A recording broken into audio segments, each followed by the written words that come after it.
Halo, selamat datang di Stereocast, podcast dari Dewa Stereo. Kali ini kita akan ngobrol-ngobrol bareng salah satu anak muda di Makassar yang cukup concern terhadap pendidikan dan bahasa Inggris. Makanya kita akan ngobrol-ngobrol bareng Raka Isam. Halo Raka. Halo, Selamat datang di Stereocast. Terima kasih udah mau nyempetin waktunya untuk ngobrol-ngobrol. sama-sama, saya juga terima kasih. Iya. Tadi sebagai saya present Raka, salah satu anak muda yang concern di pendidikan dan bahasa Inggris. Menurutku cukup jarang lah ada anak muda yang concern terhadap hal-hal itu, terutama bahasa Inggris. Bagaimana? Apakah memang anak muda saat ini tidak cukup mengabaikan bahasa Inggris? Yang pertama mungkin saya tidak concern terhadap bahasa Inggris dan dunia pendidikan. Cuman yang harus ditahu, saya percaya bahwa Indonesia suatu saat akan jadi nomor satu di dunia. Cara untuk menuju ke sana, jangka panjangnya cuma bisa di-solve pakai dunia pendidikan. Jika kita mau melihat Indonesia nomor satu di dunia, apa yang harus di-solve dari sekarang adalah manusianya, bukan sumber daya alamnya, karena kita melimpah. Kenapa Raka percaya kalau suatu saat nanti Indonesia akan jadi nomor satu di dunia? Maksudku, apa yang Raka lihat? Itu yang jadi to be honest, itu adalah sebuah best gift yang pernah saya dapatkan seumur hidup mungkin malah. Banyak orang yang beruntung di umur dini sudah dapat menentukan kayak saya mau meningkatkan status quo of every human, Steve Jobs. Kenapa sih ojek itu selalu dipandang kriminalitas dan lain-lain? Nadir. Jadi cukup beruntung saya juga punya mindset yang seperti ini, bahwa saya percaya suatu saat nanti Indonesia akan jadi nomor satu. Untuk cara solve-nya, how we do it, kita bisa lewat teknologi, bisa lewat pendidikan, bisa lewat manapun. Dan salah satunya bahasa Inggris. Salah satunya bahasa Inggris yang sangat penting. Kenapa Raka menganggap bahwa bahasa Inggris sangat penting? Karena seperti kita ketahui ya, kalau misalnya orang-orang zaman sekarang ya, mungkin memang orang sudah mulai melek terhadap bahasa Inggris, tapi tidak sedikit juga orang yang menganggap remeh bahwa untuk apa saya berbahasa Inggris kalau saya tinggal di Indonesia, saya tidak ada niat mau keluar negeri atau apa, maksudnya untuk apa saya belajar bahasa Inggris? Tidak sedikit, terlalu banyak. Nah, jadi terlalu banyak. Kenapa bahasa Inggris? Jadi 2030 60% perusahaan yang ada di Indonesia itu berbasis startup, masih startup, tapi go global. Sekarang pertanyaannya, go global apa? Go global adalah yang pertama, pasar yang akan diraup adalah dunia. Pertanyaannya, bagaimana cara kita komunikasi terhadap dunia? Itu 60%. 60% perusahaan. 60% perusahaan mungkin sekarang masih bergerak di bidang sumber daya alam. Basisnya sumber daya alam. Mungkin 60%. Cuman 60% apa yang akan ada di masa depan itu soal teknologi healthcare, teknologi soal transportasi, teknologi everything. Tapi go global, bro. Bayangkan nggak, kita bonus demografi, kita sudah susah dapat kerja, ditambah nanti di tahun 2030 itu, ditambah 2030 pada saat umur kita 30-an, which is top performnya angkatan kita semua, dia tidak bisa masuk ke dalam perusahaan karena dia tidak bisa bahasa Inggris. Walaupun dia bisa, dia tidak akan perform. Karena kenapa? Bosnya itu wajib laporan kepada investornya, sahamnya pakai bahasa Inggris. Yang berarti culture, budaya di perusahaan manapun akan pakai bahasa Inggris. Otomatis. Jadi kakak saya, ada kakak sepupu, dia kerja di video, tahu video.com? Video. Jadi video kan itu anak perusahaan SCTV. Setiap meetingnya pakai bahasa Inggris. Tidak ada orang luar negeri. Jadi jangan heran ketika orang Jakarta Selatan itu ngomong which is, literally. Itu bukan gaya-gayaan, bro. Itu adalah sebuah dampak yang sangat nyata. Kalau kita berpikir sekarang Makassar tidak butuh yang seperti itu, Makassar akan jadi Jakarta cepat atau lambat. Tidak mungkin tidak. Makassar akan jadi Jakarta. Ya. Jakarta akan jadi New York. Oke. Bali akan jadi San Francisco. Makassar akan jadi Jakarta. Berarti ketinggalan cukup Sangat jauh. sangat jauh. Sangat jauh. Maka dari itu bahasa Inggris ini memang kesadaran orang terhadap bahasa Inggris kan memang masih rendah. Apalagi sistem pendidikan kita yang menganggap bahasa Inggris itu kalau misalnya kita pelajarin itu hanya verb, hanya how to pronounce gitu, tanpa menjadi bahasa keseharian. Apakah masih relevan? Relevan apa? Untuk kita belajar bahasa Inggris, apalagi lewat media kursus? Jadi pertanyaannya adalah apakah masih relevan kita sebagai orang belajar bahasa Inggris di dunia sekarang sudah information age, Ya. di mana informasi sudah masih sangat relevan. Jadi begini, apa yang kita percaya di LIA adalah ini bukan soal bahasa Inggris. Oke. Ini soal mengaplikasikan bahasa Inggris. Yang diajari di sekolah adalah rumus F sama dengan M kali A. Belum tentu kalian bisa buat mobil mengaplikasikan rumus F sama dengan M kali A. Nah, jadi dilihat kita lebih percaya bahwa anak-anak ini suatu saat nanti dia bakal mimpin Indonesia. Apa yang kita suntikan di kepalanya adalah itu tiap hari. Bahwa dia akan memimpin. You will be the president, you will be the ministry of blah blah blah blah blah blah someday and somehow. Cuman di situ kita sadar bahwa untuk mengajarkan anak-anak bahasa Inggris itu tidak cukup lewat I am going bla bla bla. Itu tidak cukup. Past tense Dan itu sangat tidak cukup. Ya, ternyata ada proses belajar yang sangat ampuh. Ini yang kita terapkan dan ini yang kita sebut di LIA. Ini yang kita sebut dengan leadership. Jadi saya cerita sedikit. Oke, boleh. 1968 di Washington DC, Amerika, kita bisa bayangkan musim dingin. 1968 itu kan habis World War II ya. Perang Dunia Kedua sudah berakhir, dunia damai. Satu topik yang sangat sering dibicarakan orang adalah bagaimana Amerika bisa menang perang lewat komputer. Oke. Pernah nonton The Imitation Game? Jadi itu film menceritakan bagaimana satu orang bisa membaca Nazi berkomunikasi. Oke. Yang sekarang adalah komputer. Nah, jadi orang bisa menang perang gara-gara komputer. Jadi 1968 kalau kita bisa bayangkan itu kayak orang tua tak ngomong kayak jadi PNS kok, jadi dokter kok. Nah, zaman dulu itu kayak harus kau tahu komputer. Oke. 1968 di Lakeside School, ada namanya Lakeside School, private school di Washington DC, Seattle. Kepala sekolahnya dia jual barang-barang bekasnya. Dia enggak butuhkan, tapi hasil dari penjualan itu dia beli komputer. Dia taruh dong di sekolahnya. Pada saat dia taruh ada umur anak 13 tahun. Masuk ke dalam ruangan karena dia learn to be. Learn to be itu adalah proses untuk belajar berimajinasi. Someday saya akan jadi seperti ini. Oke. Dia masuk ke dalam ruangan itu full dengan komputer. Yang dia lakukan langsung mengkotak-atik komputer itu. Karena dia sudah punya bayangan, imajinasi. Nanti akan saya jelaskan apa kaitannya semua dengan proses belajar dia yang sangat efektif sekarang dengan leadership lah dan lain-lain. Balik lagi, anak itu langsung mengkotak-atik komputer, jadi anak ini sangat pintar di matematika. Dia kotak-atik, 1 minggu dia kotak-atik, dia ciptakan game tic-tac-toe. Oke, yang itu ya. Di komputer. Silang bulat. Itu untuk anak 13 tahun sangat luar biasa. Oke, tidak ada ajaran. Tiba-tiba 2 hari kemudian Paul Allen datang.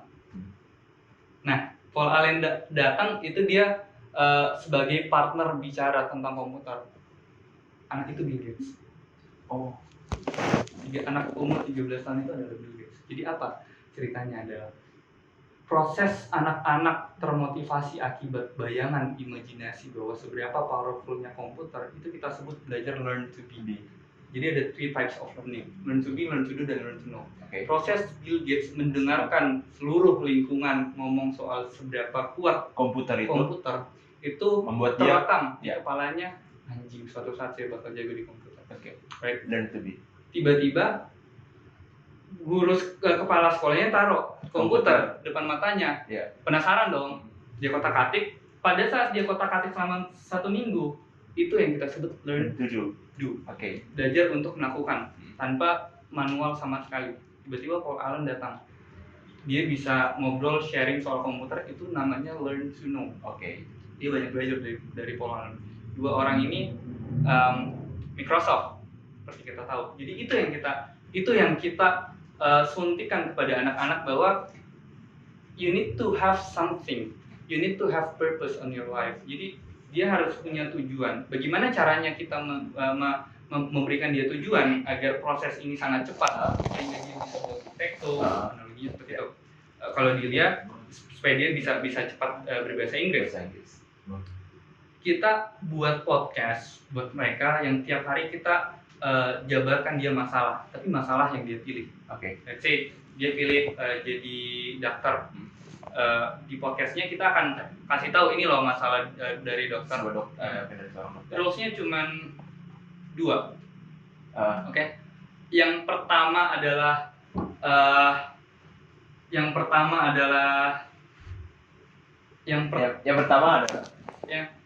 adalah be the best at all you choose. Kan anak-anak choose jadi dokter. Anak-anak choose untuk milih field computer scientist, let's say. Itu topiknya. Be the best at what you choose. Menjadi terbaik dari pilihan kalian selama 3 bulan, 1 term. Ketika kalian sudah be the best at what you choose, bulan ketiganya ketika kalian benci, you can move. Jadi rules kedua adalah if you fail to choose, it's okay, we can choose again. Nah, itu yang kita sebut oleh leadership. Ketika leadership sudah disuntikan, proses mereka learn to do dan learn to know di dia menjadi sangat cepat. Jadi makanya ini adalah sebuah hal yang sangat relevan. Ini yang membuat relevan. Apa yang diajarkan oleh kursus-kursus bahasa Inggris yang lain atau YouTube, itu proses learn to know saja dan learn to do, walaupun sedikit. Analoginya begini, anak kita mau diajarkan berenang. Yang kita kasih adalah buku step 1 sampai step 10. Dia suruh hafal, belajar gaya renang, gaya apa dan lain-lain, minggu depan dites. Minggu terakhirnya, bulan ketiga, minggu terakhir dia project, presentasi dan lain-lain. Itu learn to know dan learn to do. Itu makanya tidak relevan. Karena di age of information sekarang, YouTube jauh lebih baik untuk mengajarkan learn to know pada anak-anak. Dibanding misalnya tempat kursus atau apa, YouTube masih jauh lebih baik. YouTube jauh. Kenapa saya ngomong jauh lebih baik? Karena untuk menyebarkan informasi, anak-anak bisa cepat mengakses daripada gurunya, right? Betul. Jadi makanya mungkin kurikulum yang dibuat oleh kursus bahasa Inggris lain sudah mereka anggap lebih bagus, tapi anak ini jauh bisa lebih tahu soal apapun itu tanpa learn to know dan learn to do. Jadi itu dia. Berarti learn to do dan learn to know ini sudah banyak bisa diakses. Tadi YouTube, Google. Learn to do harus ada orang di depan. Learn to know berarti sudah banyak yang bisa. Learn to know ini kenapa Indonesia gagal sistem pendidikannya. Kita terlalu fokus untuk mengajarkan anak-anak yang sesuatu hal itu bisa dicari di Google. Tapi pendampingan itu yang seperti learn to be dan learn to do itu yang kurang ada di pendidikan-pendidikannya tadi, kursus bahasa Inggris atau sistem pendidikan itu. Kalau bisa mau disinggung kembali tentang tadi Raka sebut Makassar akan seperti Jakarta seperti New York, Bali seperti San Francisco. Butuh berapa tahun sih untuk mengubah sebuah pendidikan untuk memajukan kota? Untuk inovasi bisa terjadi, pemerintah untuk mengandalkan pemerintah akan sangat lama. Akan sangat lama, bro. Jadi kalau misalnya kita lihat piramida di pemerintah, Mungkin Nadiem sekarang membuat hal yang sangat bagus, gebrakan yang dimana inovasi ini bisa dilakukan oleh gurunya di bottom of the pyramid. Jadi kalau kita lihat pemerintahan organisasinya, dia piramida seperti biasa. Mungkin piramida itu membuat birokrasi.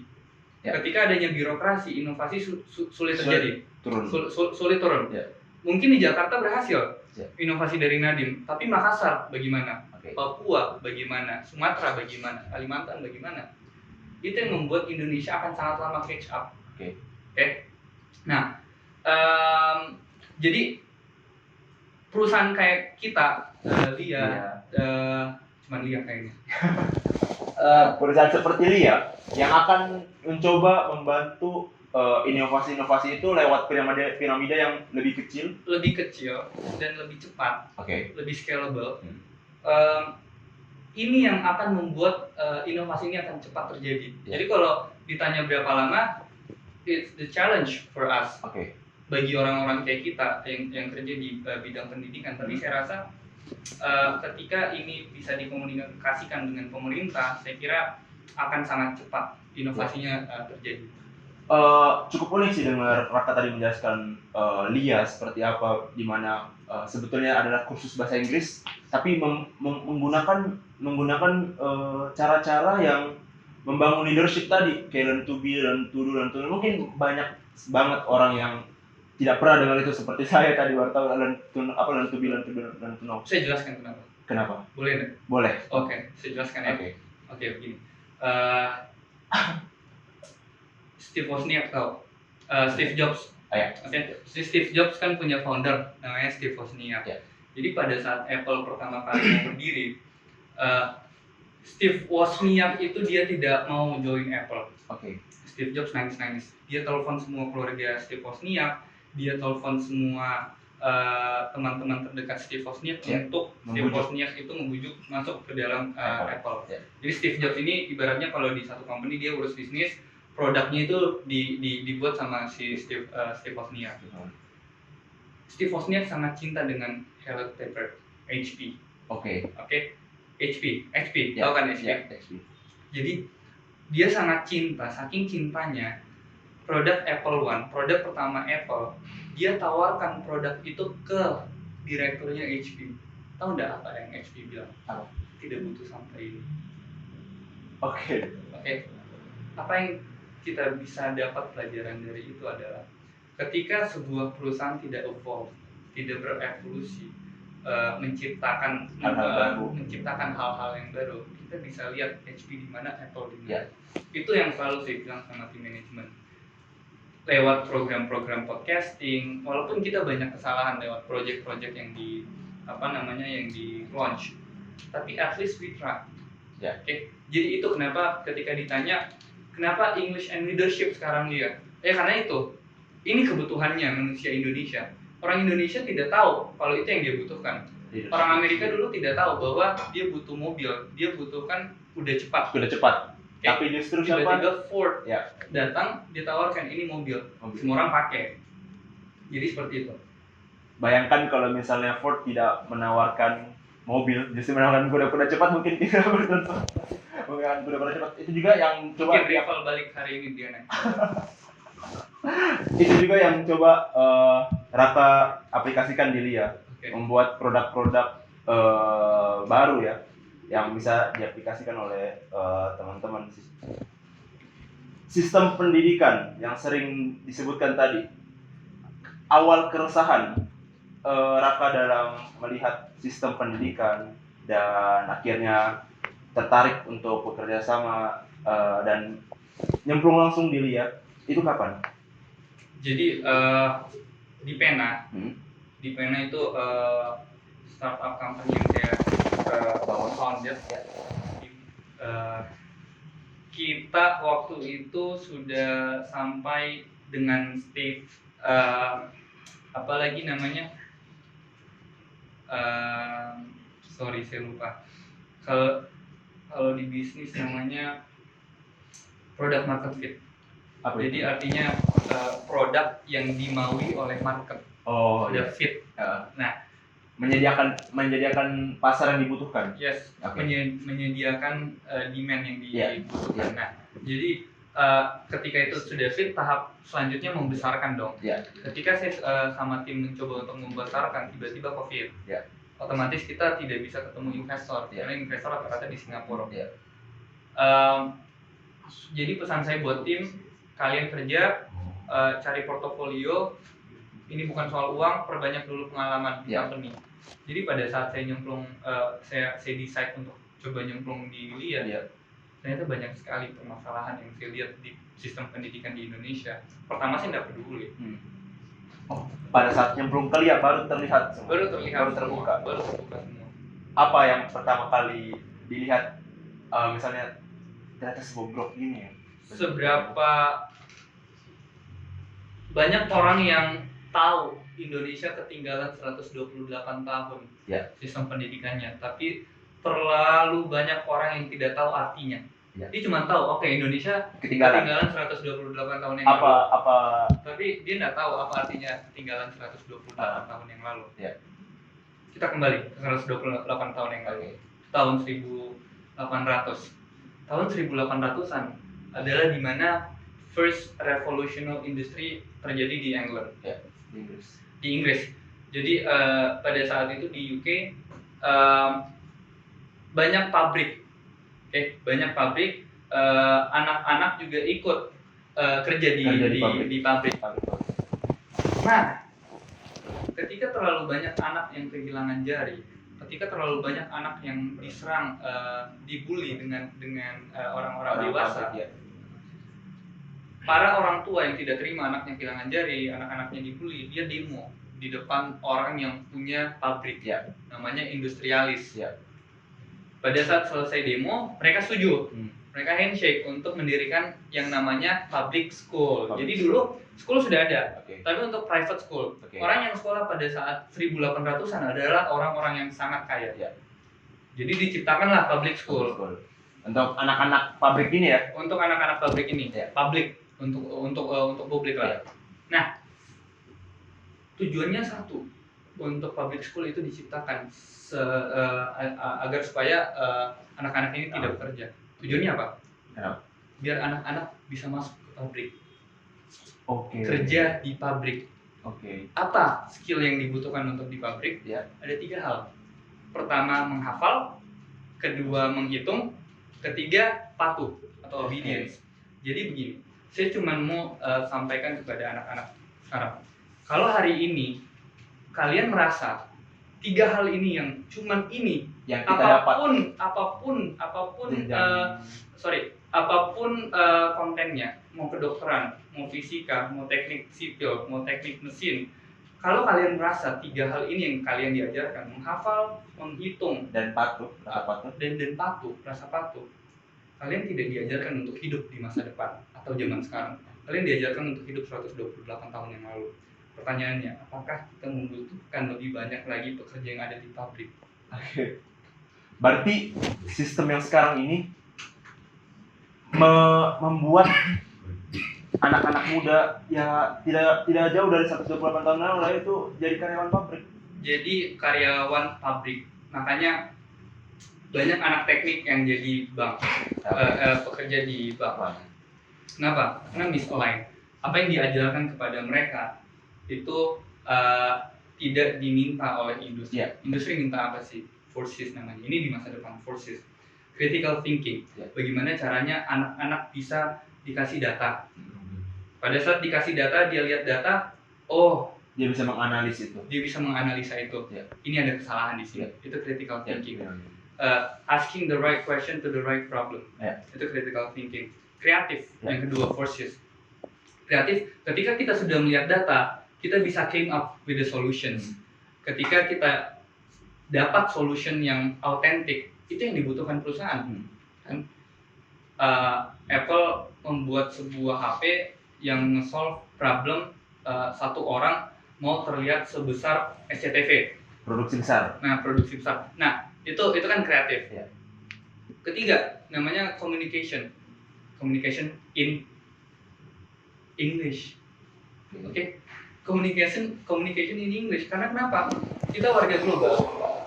Walaupun kita orang Indonesia, kita menjadi warga global. Kita tidak suka karena internet. Yang terakhir adalah kolaboratif. Seberapa jago saya orang marketing ketemu Anda jurnalis, ketemu orang data scientist duduk di satu meja berdiskusi. Ini problemnya dari perusahaan dari paling atas. Saya kasih solusi, kau kasih solusi, data scientist kasih solusi. Pertanyaan begini, kalau kita dites hari ini duduk begini, catat, kita tidak boleh balik kiri, kita tidak boleh balik kanan, itu kan tidak kolaboratif. Kapan nilai kolaboratif itu tumbuh? Yang akan pastinya kita jumpai di masa depan, tapi tidak pernah terasa dari sejak dini, makanya ya mungkin kaget dengan hal-hal dunia nyata. Jadi labor market pekerja di masa depan cuma itu yang dituntut.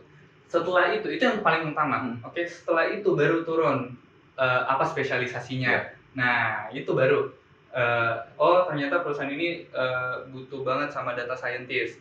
Tapi top of the pyramid itu mereka butuh forces itu. Forces itu sangat dibutuhkan karena siapa yang berinovasi dia yang menang. Apple sama HP, siapa yang berinovasi? Apple. Siapa yang menang? Apple. Gojek sama Bluebird, siapa yang berinovasi? Gojek. Siapa yang menang? Gojek. Kan? Karena kita lihat sekarang bagaimana industri transportasi. Jadi saya mau bilang begini. AI, artificial intelligence, membunuh banyak jutaan manusia. Pekerja polisi. Kenapa? Tilang elektronik. Oke.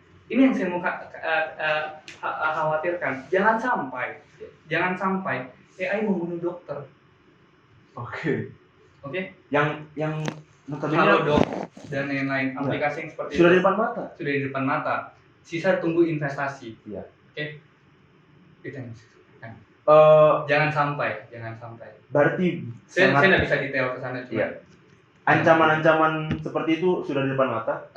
Cuman begini bro, yang mau saya garis bawahi adalah siapa yang menang adalah mereka yang berinovasi. Oke, dibandingkan let's say polisi dan tilang elektronik. Ujung-ujungnya pasti yang menang yang berinovasi. Bagaimana cara berinovasi? Forces tadi. Oke, kita cari orang perusahaan saya mau berinovasi. Sekarang pertanyaannya kalau kita dituntut untuk menghafal artinya kita menunggu dari atasan, bos, apa yang saya kerja? Apa yang saya hafal? Apa yang harus saya lakukan step dari A sampai Z? Itu kan berarti menghafal. Oh, bosku suruh untuk buat marketing adalah pergi ke mall. Oke, itu step pertama. Step kedua, dekati cewek cantik. Step kedua. Yang ketiga, tawarkan barang. Oke, saya akan lakukan itu. Nah, kan begitu. Tidak ada 4C yang tadi. Tidak ada forces. Karena kita tumbuh dan dibesarkan pakai sistem itu. Tiba-tiba kita patuh. Nah, jangan heran banyak yang demo di flyover dan lain-lain itu gara-gara proses itu semua. Pasti berkaitan semua ketika kita connecting the dots. Seperti itu. Jadi yang menang yang berinovasi.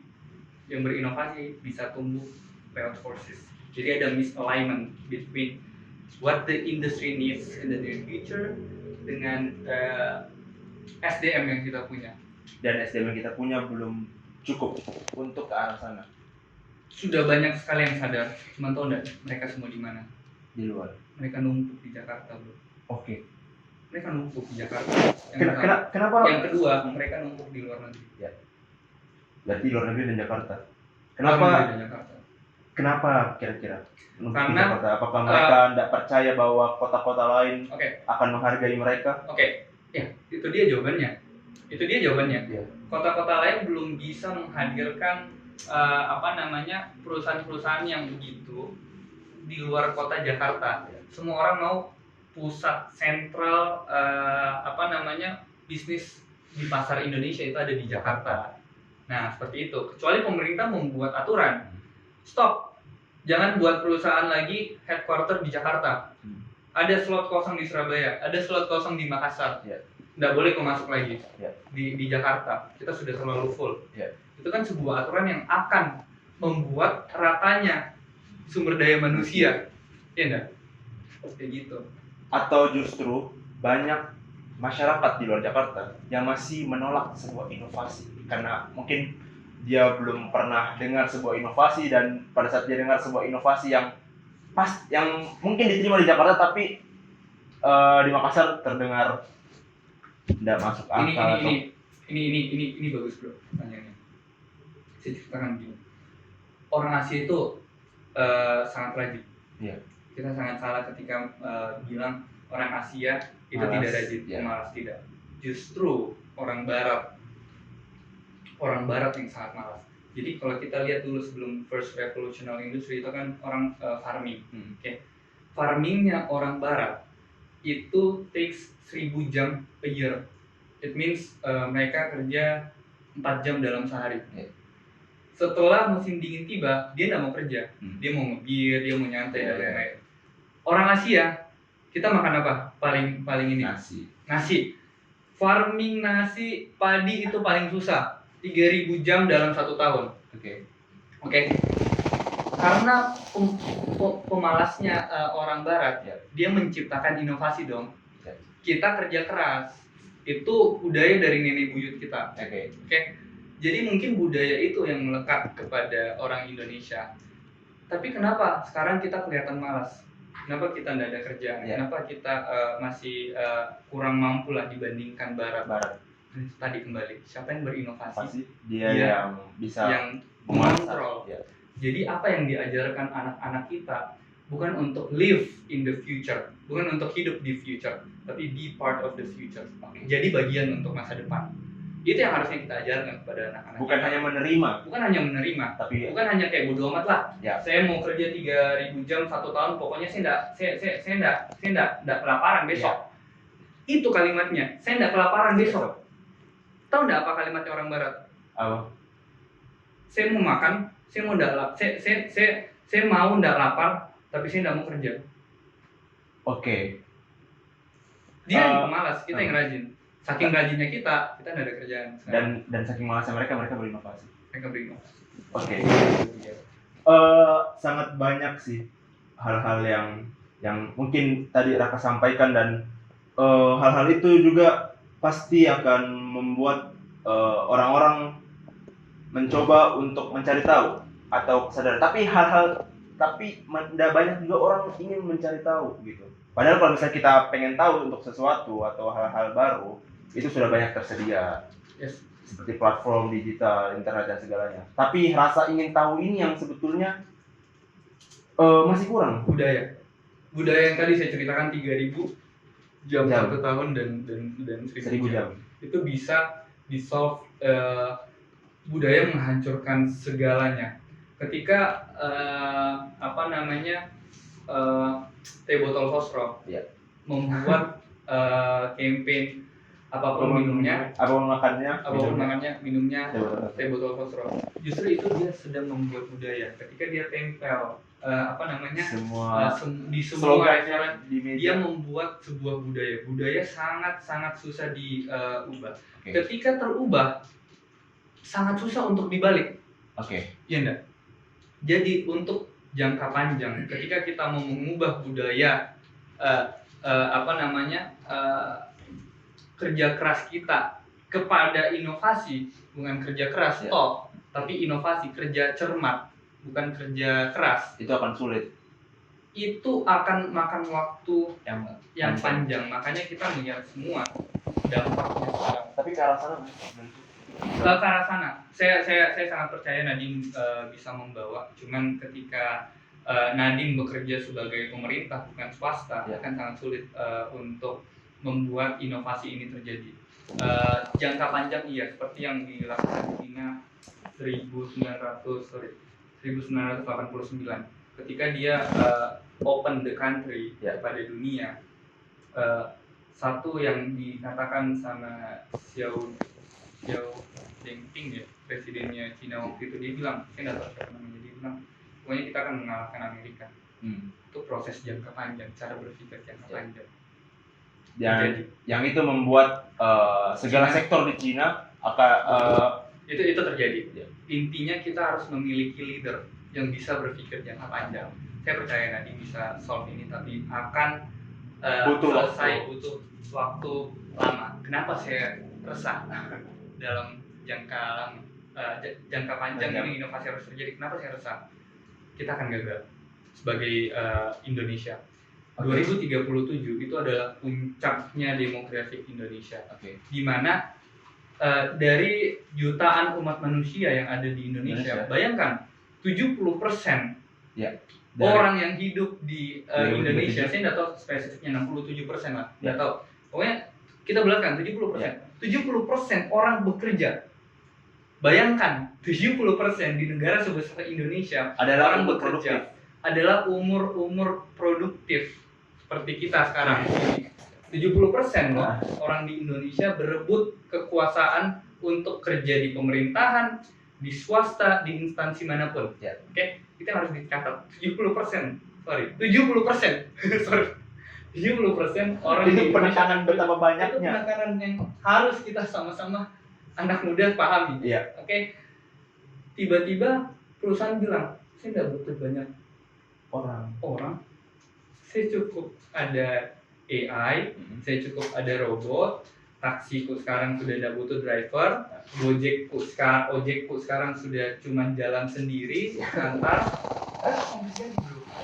Dengan 60% orang startup perusahaan yang go global, yang pertama orang Indonesia tidak tahu Forsys, 70% jumlahnya pada saat itu. Yang kedua, dia tidak bisa bahasa Inggris, dia tidak bisa berkomunikasi. Parah enggak? Kita tidak jadi Cina, kita tidak jadi Jepang, kita jadi India. Itu arahnya akan ke sana. Itu yang terjadi di India. Itu yang terjadi di India, itu yang terjadi di Brazil. Itu yang terjadi di negara-negara yang kita sebut namanya middle income trap. Karena Indonesia adalah bagi negara yang Amerika, Cina dan lain, kita adalah negara pasar, apalagi Cina. Berarti Indonesia sebagai negara pasar itu cukup dimanfaatkan oleh negara-negara produsen dan berhasil. Makanya belakangan ini campaign pasti itu kayak klub-klub bola atau sebuah campaign sebuah brand. Tahu nggak? Pasti supporter bola Indonesia bermusuhan dengan Malaysia.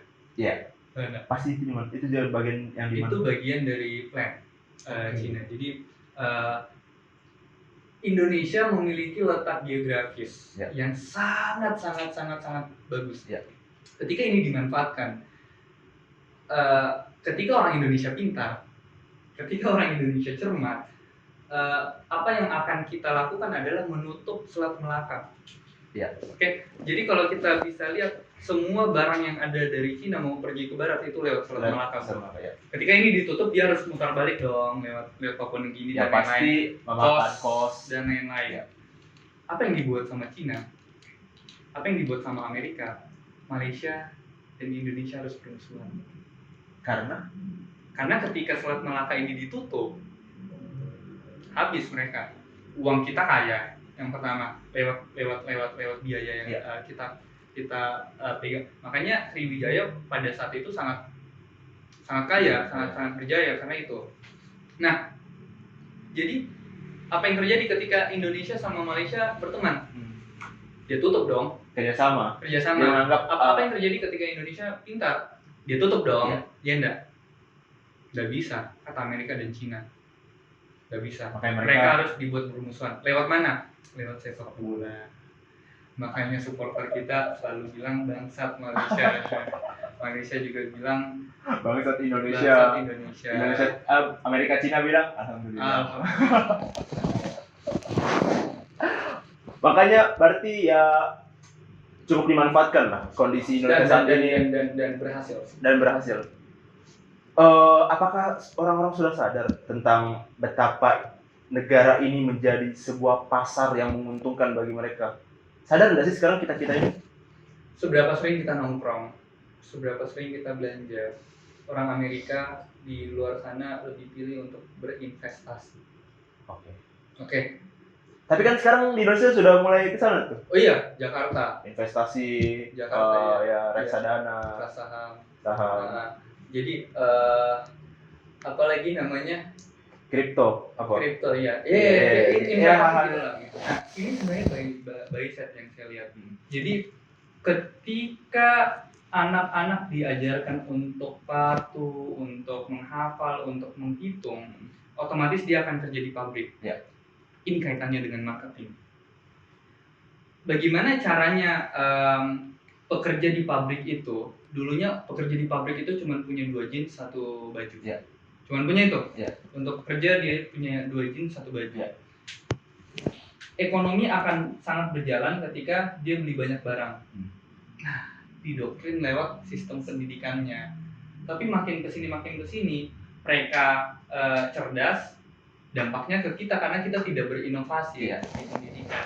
Makanya jangan heran 128 tahun ketinggalan pendidikan Indonesia itu membuat kita menjadi sangat konsumtif. Oke. Karena kita tidak cerdas. Gitu. Cerdas dalam apa? Finance. Kecerdasan finance itu. Ada nggak satu mata pelajaran dari SD sampai SMA yang mengajarkan soal uang? Bagaimana sih cash flow? Bagaimana sih uang masuk 2 juta, uang jajan? Ya. Bagaimana cash flow-nya yang sehat ke 2 juta? Ya. Tidak ada, bro. Dan itu yang dimanfaatkan agar orang-orang di Indonesia kita tidak cerdas untuk menyimpan uang sehingga kita konsumtif. Yang menguntungkan bagi beberapa, karena kita lagi hidup di era kapitalisasi di mana yang paling kaya yang berkuasa. Jadi itu, bro. Jadi harus ada yang di bawah dong. Dan berarti kita di tengah. Oke. Berarti meningkatkan kesenjangan sosial juga. Sangat. Ketika kita tidak bergerak untuk kasih tahu ke anak muda, please, leadership penting, bahasa Inggris penting. Apa yang akan terjadi adalah cuman 1% orang yang kaya di Indonesia. Dia yang mengontrol uang. Kan dia tidak masuk pemerintahan. Dia cukup menjadi swasta. Dia tidak menjadi orang pemerintahan. Dia kontrol pemerintah. Apa yang terjadi ya seperti itu, middle income trap. Jebakan. Tidak ada yang salah bagi anak muda yang ingin menjadi barista, Gojek, apa dan lain-lain. Cuman kita ada di dalam trap. Kita ada di dalam middle income. Yang dimana middle income itu mengakibatkan kita menjadi negara pasar. Dasar konsumtif tadi ya. Brazil sudah keluar dari middle income trap itu. Tapi saya rasa banyak masyarakat sekarang udah mulai ke arah sana ya. Tadi kalau misalnya Raka bilang di Jakarta, lagi mungkin di Jakarta ya. Kalau misalnya tadi Raka bilang Jakarta dan Bandung. Hanya 2 kota itu. Jakarta, Bandung, Telkom. Ya maksudku ya mungkin masyarakat Jakarta kalau begitu sudah mulai ke arah sana lah. Bagaimana pendidikan yang mereka aplikasikan ke realita hidupnya itu ya bukan cuma menghitung, hafal, patuh, dan mencoba untuk berinovasi. Makanya sekarang kita udah menemukan banyak sekali anak muda yang membuat inovasi. Tapi itu numpuk di Jakarta. Lagi-lagi masih numpuk di Jakarta. Tapi anak Indonesia luar biasa sih. Jadi saya pernah datang di JCS Tech in Asia. Itu adalah sebuah conference di mana ketika kalian punya startup, kalian buka booth di sana, kalian akan didatangi oleh ribuan investor. Yang saya lihat adalah fenomenanya adalah samping kanan saya adalah siswa dari SBM ITB. Kiri saya orang dari Malaysia. Yang saya lihat adalah anak-anak Indonesia ini cerdasnya luar biasa. Cerdasnya luar biasa untuk melihat masalah. Cuma lagi-lagi itu yang saya bilang. Di Jakarta numpuk, bro. Dan di Bandung. Apa yang membuat orang-orang di luar Jakarta itu masih tidak atau masih belum sadar seperti ya hal-hal yang ada di Jakarta tadi yang disebutkan? Karena dia nyaman. Masih nyaman. Masih ada dia atau mungkin itu juga tadi pola pikir yang penting saya makan besok. Dan tidak mencoba untuk berinovasi. Raka ini kan background keluarganya ini adalah bisnis. Iya. Apa yang membuat Raka concern terhadap pendidikan, walaupun pendidikannya juga beriringan dengan bisnis. Apakah ini adalah alur keluarga yang terbawa arus? Harus seperti itu. Oke. Terbawa arus, atau memang Raka yang memilih kalau kayaknya memang bisnis adalah jalan saya, dan syukurnya adalah concernnya di pendidikan tadi. Tidak ada orang yang keluar menjadi entrepreneur. Entrepreneur itu adalah sebuah gelar yang diberikan kepada masyarakat, kepada kita. Jadi untuk gelar yang dipakai ditaruh di bio Instagram bahwa kita entrepreneur, sebenarnya itu konsep yang salah, karena kita menganggap diri kita sendiri entrepreneur. Entrepreneur adalah mereka, pebisnis adalah mereka yang memecahkan masalah. Kita melihat masalah karena kita kritis, karena kita kreatif, karena kita berinovasi. Mungkin mereka yang fortunate grow di keluarga-keluarga yang sering menanyakan tentang masalah, soal problem di meja makan malam, mereka sering cerita soal problem dan lain-lain. Mereka tumbuh untuk sering interest untuk solve problem dan peka mungkin terhadap masalah. That's right. Itu dia yang tumbuh di kamarnya dengan melihat buku di mana-mana hingga dia membaca. Itu yang membuat seseorang memecahkan masalah dan disebut entrepreneur. Saya tidak menyebut diri saya entrepreneur loh. Cuman saya adalah orang yang percaya bahwa Indonesia harus nomor 1 di dunia. In a way, pendidikannya harus dipecahkan. Cara untuk dan membawa Indonesia menjadi nomor 1 di dunia, pendidikan dan bahasa Inggris. Idealisme dari Raka tadi kan membawa Indonesia menjadi nomor 1 di dunia melalui beberapa sektor yang coba Raka tuangkan. Misalnya tadi pendidikan, bahasa Inggris, di pena. Dan apakah salah satunya adalah pada saat Raka berkuliah di teknik mesin? Salah satunya itu? Atau kembali lagi ke problem dasar yang saya percaya bahwa Indonesia harus nomor 1 di dunia. Saya pilih teknik mesin karena saya percaya suatu saat nanti saya akan kerja di perusahaan pertama mobil brand Indonesia yang mendunia. Jadi makanya saya masuk ke teknik mesin otomotif, karena saya sangat percaya suatu saat nanti ada orang yang akan menciptakan mobil brand Indonesia yang dibuat secara massal didistribusi ke seluruh dunia. Itu saya lakukan demi saya percaya bahwa balik lagi Indonesia harus jadi nomor 1 di dunia. Ternyata jangka panjang sekali untuk bisa sampai ke sana. Proses untuk jangka panjang itu ada beberapa tahapan yang saya lakukan. Di pena, kerja di liar, dan masih minim lah pengalaman bandingkan dengan di dalam mental. Itu tadi hal-hal yang coba Raka bangun untuk meraih idealis. Bisa dibilang idealis nggak sih itu? Menjadi nomor 1 di dunia itu idealis atau apa sih namanya? Kalau untuk bagi Raka sendiri? Idealis ya. Atau idealis. Mimpi? Bisa dibilang mimpi, cuman itu lebih ke idealis sih bro. Tapi mimpi juga ya masuk mimpi. Melihat Indonesia nomor 1, melihat anak-anak Indonesia bisa bilang ini sih buat sesuatu dan ini untuk mengubah dunia. Bukan saya yang mengubah, tapi saya mau melihat orang Indonesia bisa ngomong seperti itu. Makanya saya sangat kagum dengan Nadiem, saya kagum dengan B.J. Habibie, orang-orang yang bisa membawa Indonesia ke stage dunia. Kagum sama mereka, karena mereka adalah mimpi saya untuk menciptakan jutaan anak Indonesia bisa seperti dia. Mungkin saat ini sudah banyak orang sadar, tapi untuk saat ini belum banyak orang yang mau bergerak. Iya. Atau bagaimana? Belum banyak orang yang bisa melihat jangka panjang. Itu karena budaya yang tadi Raka sebut tadi. Yes. Ada nggak sih mimpi Raka atau goals di tahun ini terhadap mungkin masih ada inovasi-inovasi yang mau coba dituangkan? Lia. Kalau untuk Lia gimana? Saya ngomong soal, saya ngomong sebagai orang Lia. Ya, oke, Pak. Terakhir sekali, goal saya tahun ini adalah membuat semua anak SMA di Makassar bisa magang. SMA kelas 1 dan SMA kelas 2. Mulai SMA magang. Mulai SMA. Saya tidak terima SMK, saya tidak terima anak kuliah, saya tidak terima anak SMP. Saya mau setiap anak SMA kelas 1 dan kelas 2 SMA akan bisa magang di perusahaan manapun. Sekarang sudah terjadi di Gojek. Kita sudah deal. Juli minggu pertama sudah ada 4 anak yang bisa magang di Gojek. Anak SMA. Jadi itu goal saya semua.